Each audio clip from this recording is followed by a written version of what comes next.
பாருங்கள் ஃப்ரெண்ட்ஸ், இந்த மாதிரி எல்லாமே மடித்து வச்சிட்டோம். நாங்கள் அடுக்கி வச்சாச்சு. நீ அடுத்தது எப்படி கோக்கிறதுன்னு சொல்லி காட்டுறேன். நான் தாமரையுமே மடித்து முடிச்சிட்டோம்.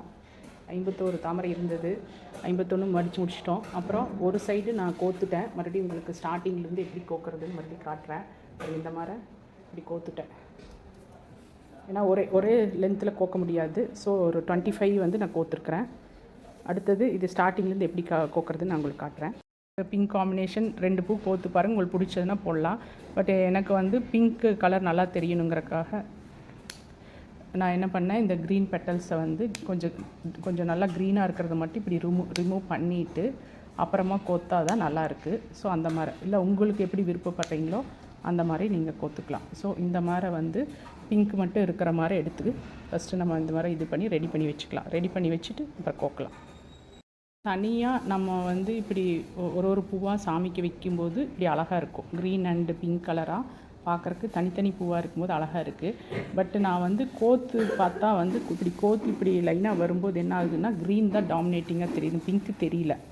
ஸோ அதனால் நான் என்ன பண்ணேன், ஒரு 2 பூ கோத்தோன்னா இந்த க்ரீன் அதிகமாக தெரிஞ்சனால மாலையாக போடும்போது பார்த்திங்கன்னா இதில் நான் க்ரீன் ரிமூவ் பண்ணிவிட்டு கோத்துருக்கேன். ஸோ அதனால் நான் என்ன பண்ணுறேன்னா இப்போது இந்த க்ரீன் பெட்டல்ஸை வந்து நான் ரிமூவ் பண்ணுறேன். க்ரீனாக இருக்கிற இந்த பெட்டல்ஸ் எல்லாம் நம்ம பிரித்து எடுத்து இல்லைங்களா தாமரையிலேருந்து, இதையை வந்து நம்ம வந்து அர்ச்சனைக்கு யூஸ் பண்ணிக்கலாம். நாங்கள் வந்து சாயந்தரம் லலிதா சஹஸ்ரநாம நவராத்திரி இல்லைங்களா, லலிதா சஹஸ்ரநாம லலிதா த்ரிஷதி எல்லாம் படிக்கும்போது அர்ச்சனை பண்ணுவோம் பூவிலேயே. ஸோ அதுக்கு வந்து இது பெட்டல்ஸ் யூஸ் பண்ணிக்கலாம். இதை வேஸ்ட் பண்ண வேண்டாம், உதிரி பூவாக நம்ம யூஸ் பண்ணிக்கலாம். ஃப்ரெண்ட்ஸ், இப்படி இருந்து இந்த பார்த்திங்கன்னா இந்த சென்ட்ராக இப்படி இந்த காம்பு வந்து சென்ட்ராக வரணும், இப்படியே கோத்துட்டே வரணும். ஸோ ஒரு பூவை எடுக்கும்போது இந்த காம்பு வந்து இந்த ஊசி வெளியே வரும்போது சென்ட்ராக வரலான்னு செக் பண்ணிப்பாங்க. வரலன்னா திருப்பி எடுத்துகிட்டு சென்ட்ராக வர்ற மாதிரி நீங்கள் இப்படி குத்திக்கணும். மாறிக்கட்டு இப்படியே நம்ம வந்து கோத்துட்டே வரணும். இப்போ 2 சைடும் பார்த்திங்கன்னா இந்த மாலை கோத்து முடிச்சிட்டோம். இப்போ வந்து செண்டு கோக்கறதுக்கு நான் சொல்கிறேன். இப்போ இந்த மாதிரி தாமரை வந்து ஸ்டெம்மோடு இருக்கிறது ஒரு 3 எடுத்து வச்சுருக்கேன். இப்படி நம்ம வந்து செண்டு மாதிரி கோக்க போகிறோம். அது எப்படி கோக்கன்னு காட்டுறேன். அதுக்கு வந்து பச்சை அந்த கீழே க்ரீன் கலர் பெட்டல்ஸ் இருந்தால் நல்லாயிருக்கும். ஸோ அதோடையே வச்சுக்கோங்க. இப்போ வந்து இதை வந்து இப்படி சென்ட்ராக இப்படி கோத்துக்கோங்க. இது மாதிரி 3 பூவுமே கோத்துக்கணும்.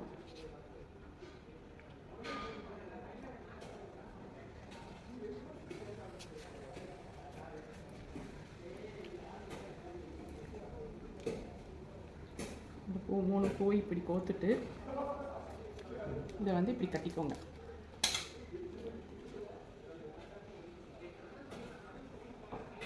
இப்படி இதை கட்டிக்கணும். இப்படி கட்டிட்டிங்கன்னா இப்படி இருக்கும். கட் பண்ணிக்கணும்.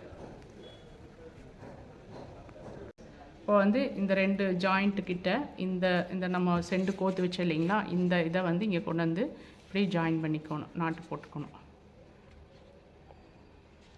ஸ்டாப். மாலை கோத்து முடிச்சாச்சு. பாருங்கள் எவ்வளோ அழகாக பெருசாக மாலை. 51 தாமரை, கீழே இது செண்டு. பாருங்கள் அவ்வளோ அழகாக இருக்குன்னு. ஸோ இது செண்டுக்கு வச்சுருக்கோம்.